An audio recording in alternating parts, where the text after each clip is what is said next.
Have you ever noticed the strange place you can land in after a lot of healing? Where nothing is technically wrong, life is calmer, more stable, even safer, but you still don't feel quite right. You're not in crisis, you're not overwhelmed by the way that you used to be, and you're functioning, and yet something feels off. And you might struggle to put words to it. You're not exactly sad, not especially anxious, but you don't feel fully connected either. And it can feel like you're watching your life from a slight distance, going through the motions, doing what needs to be done without feeling deeply engaged, motivated, or alive. And that can be confusing because you might think, I should I should feel better than this by now. And why don't I feel more grateful? Now, is there something wrong with me? Now, if that's where you are, I want you to hear this clearly. You're not broken, you're not regressing, and this does not mean healing isn't working. Hi, I'm Janine Naus, your grief and trauma relief specialist, and today's healing step session is about a phase of recovery that doesn't get talked about enough, but it is incredibly common after trauma. It's the phase where survival mode has eased, but a sense of meaning, connection, or aliveness hasn't fully returned yet. So as we begin here, I want to invite you to gently notice without fixing or judging. When life is calm, do you feel present or do you feel slightly disconnected? Do you feel steady but emotionally flat? Functional but not fully yourself? You're just noticing, and just noticing is really enough at this time. So, in today's session, we're going to explore why this quiet disconnection can appear after survival mode, what your nervous system may be protecting you from, and how to gently reconnect without forcing joy or pushing yourself to feel more. So, let's take this one slow breath together and step into this with curiosity and compassion. And when you live in survival mode for a long time, your nervous system has a very specific job. It keeps you moving, it keeps you alert, it keeps you responding. Survival mode is loud, it's activating, and it gives your system structure and direction, even when that structure built around is actually built around stress. So when the danger finally eases and when the crisis passes, when you're no longer bracing every moment, your nervous system doesn't instantly shift into joy or ease. Often it goes quiet, not because something is wrong, but because it's conserving energy. Now think of it like this. For a long time, your system had to stay on to protect you. And when that demand ends, the body often moves into a recovery phase. And that recovery can feel like emotional flatness, low motivation, less urgency, less intensity, less feeling overall. And that can be unsettling, especially if you're used to measuring aliveness through intensity. This quiet doesn't mean you're numb forever, and it doesn't mean you've lost yourself. And it also doesn't mean healing has stalled. It means that your system is recalibrating after long-term activation. Now, I want to gently ask you something, and you don't need to answer out loud. What did survival mode once give you a sense of purpose around?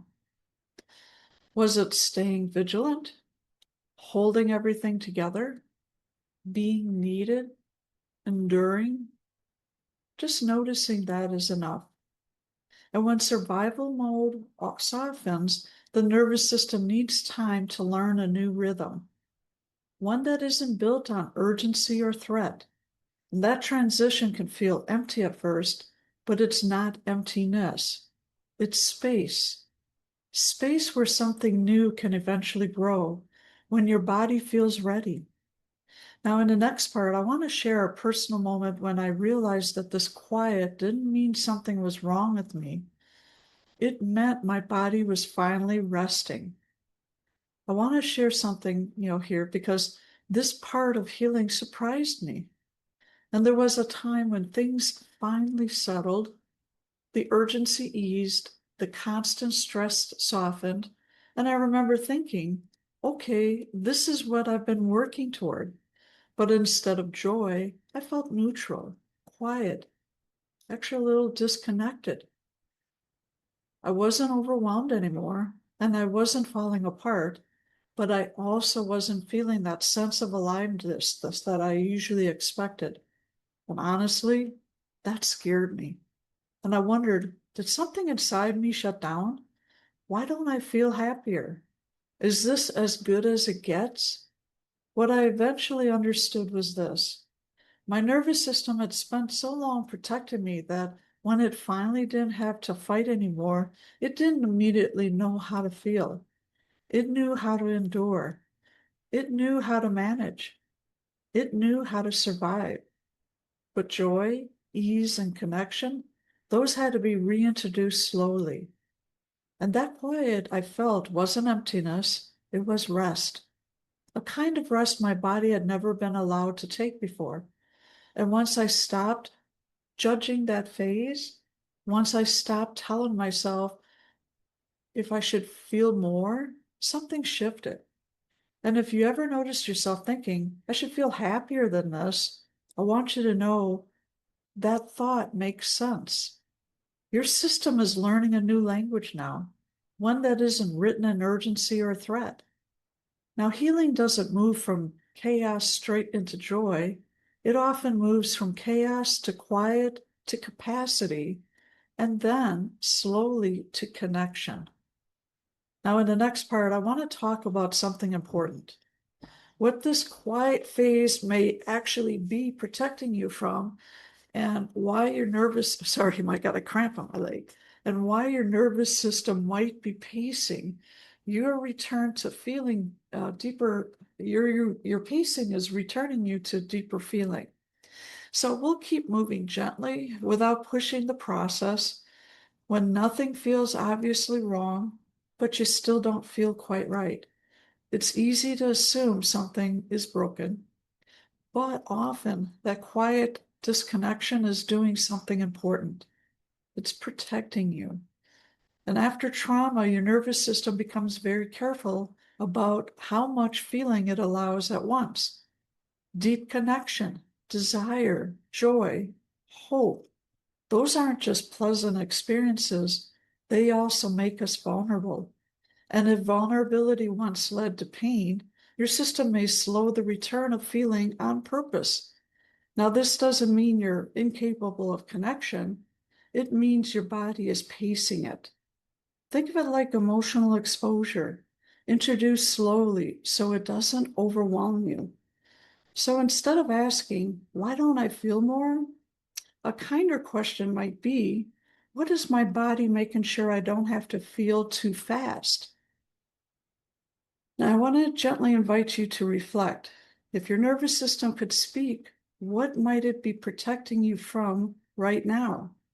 Disappointment? Loss? Letting your guard down? Wanting something again? You don't need to answer. Just noticing the question is enough. Feeling off isn't the absence of healing. It's often a sign that your body is choosing safety over intensity. And that's not a problem to solve. It's information to listen to. As your system learns that connection doesn't automatically equal harm, it will begin to allow more feeling gradually, organically, and in its own time. Now, in the next part, I want to offer you a gentle way to begin reconnecting without pushing yourself to feel joy or meaning before your body is ready. When people notice this quiet disconnection, they often try to fix it by pushing themselves to feel more. And they ask things like, why don't I feel happier? What's wrong with me? Shouldn't I want more by now? See, by forcing feeling rarely creates connection. It usually creates pressure. So instead, I want to offer you a gentler way in. Rather than asking yourself to feel joy, meaning, or passion, try orienting yourself toward interest. Interest is much quieter than joy. It's safer than excitement, and it doesn't demand anything from your nervous system. So here's a practice I'd like you to do. Once a day, even for a few seconds, I'd like for you to gently ask yourself, what feels neutral to pleasant moment right now? So it's what feels neutral to pleasant right now. Not amazing, not inspiring, just slightly okay. And it might be a warm drink, light through a window, a moment of quiet, maybe a song that doesn't irritate you, a task that feels mildly satisfying. So if nothing comes up, that's okay. This is about noticing, not succeeding. Each moment of neutral safety teaches your nervous system that connection doesn't have to be intense to be real. If you want to explore this more deeply, here's a journaling prompt you can return to later. Now, I'll say it twice so you can write it down. When I don't feel much, what does my body need in order to feel safe enough to feel something? So I'll repeat that again. When I don't feel much, what does my body need in order to feel safe enough to feel something? Now you may notice words or you may notice sensations, or you even may notice resistance. Now all of that is information, not failure. Reconnection after trauma doesn't begin with passion. It begins with permission. Now, before I share the next step we can take privately, I want to tell you about something new that I've created because it comes directly from moments like the one we're in right now. It's called held space, and it exists for times when life feels heavy, unclear, or quietly difficult, even when you can't quite explain why. Held space is not a class, it's not a coaching session, and it's not a place where you are expected to have insight, answers, or the right words. It's a live, guided 1 hour gathering with me where I open the space by naming what many people are carrying, often silently. And I might begin by saying something like, this is a tender season for many people. A lot of us are feeling tired, uncertain, or in between. Now, you don't have to be anywhere else or feel anything different right now. And then we let the space open, not by forcing sharing, but by allowing honesty to exist. In held space, you can open up if that feels right for you, and you might share a few words about how you're really doing, or name something you've been holding quietly, or speak from the heart without needing to explain or be fixed. And if opening up doesn't feel right that day, that's okay too. You are just as welcome to listen, stay quiet, journal, keep your camera off, or simply let yourself be in the presence of others who understand. I gently facilitate the space so it stays grounded, respectful, and emotionally safe. There's no crosstalk, no advice giving, no pressure to go deeper than your body allows. The intention isn't to process everything, it's to let what's true be acknowledged. Held space happens once a month on the fourth Wednesday for 1 hour. And over the first 3 weeks of the month, these healing step sessions help you build awareness, language, and understanding. And then held space offers a place to land, a place where you don't have to be strong, insightful, or productive, and you don't have to come knowing that what you'll say, you don't have to share it all. And you don't have to do healing correctly. Now you're invited to show up exactly as you are and let that be enough. Held space grew naturally out of the work I do inside the transformation membership, Find Peace and Joy. And within the membership, many people shared how meaningful it was to have not only tools and guidance, but also a place where they could be with what they were carrying in real time with care and presence. See, held space is an intentional extension of that support, a live, guided gathering that brings the same grounded, trauma-informed approach of the membership into a shared space where nothing needs to be fixed or rushed. Now, I'll share more details about this month's held space topic as we get closer. But for now, I just want you to know there is a space where you're allowed to open and also allowed to rest. And for those of you who feel ready for a more personal one-on-one next step, I want to share one more option with you. And if, as you're listening right now, you're realizing something, that what you're feeling is personal, that it's showing up in your body, your relationships, or the quiet moments when no one else is around, I want you to know there's a gentle next step available just for you. And it's called the Healing Clarity Session. Now, this is a free 30-minute one-on-one coaching session where we slow things down and focus on one area of your life that feels tender, confusing, or stuck. And then together we'll move through 3 simple supportive steps. First, we gently identify what's feeling most present for you right now. Not everything, just the one place your body keeps pointing to. Then uncover, and we look beneath the surface to understand what might be influencing this, a pattern, a belief, or a survival response that once made sense. And then finally, discover. You'll leave with one clear, compassionate next step, something practical and doable that supports your nervous system rather than overwhelms it. Now, this is not a pressured call. There's no fixing, no diagnosing, and no expectation to go deep before you're ready. It's simply a space where you don't have to hold everything alone and where clarity can begin to emerge one small piece at a time. If this feels like the right step for you right now, you can schedule your healing clarity session using the link below. And if it doesn't, that's okay too. You're still welcome here.